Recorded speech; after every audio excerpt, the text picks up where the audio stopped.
கிழக்கு கடற்கரை ரயில் இணைப்பு ECRL திட்ட பகுதிகளில் இந்த ஆண்டு ஜனவரி முதல் 38 கேபிள் பாகங்கள் திருட்டு சம்பவங்களால் 2.9 மில்லியன் ரிங்கிட் அளவுக்கு இழப்பு ஏற்பட்டுள்ளதாக MRL நிறுவனத்தின் தலைமை செயல் அதிகாரி டத்தோஸ்ரீ டார்விஸ் அப்துல் ரசாக் நேற்று தெரிவித்தார். இந்த சம்பவங்கள் தெலுங்கானா, பகாங் ஆகிய இரு மாநிலங்களிலும் பதிவாகியுள்ளன. இதற்கு பதிலளிக்கும் விதமாக MRL நிறுவனமும் காவல்துறையும் இணைந்து திருட்டு சம்பவங்கள் அதிகம் நிகழக்கூடிய சாத்தியமுள்ள பகுதிகளில் 116 CCTV கேமராக்களையும் 67 பாதுகாவலர்களையும் நியமித்து பாதுகாப்பை அதிகரித்துள்ளது.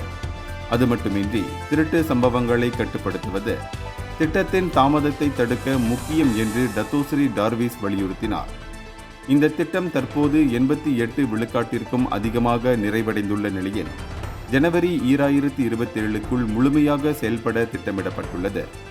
மாநில அதிகாரிகளின் ஒத்துழைப்புடன் ECRL குழு இந்த திட்டத்தை சரியான நேரத்தில் முடிக்கவும் சம்பந்தப்பட்ட அனைவரின் பாதுகாப்பை உறுதிப்படுத்தவும் உறுதியுடன் செயல்பட்டு வருகிறது.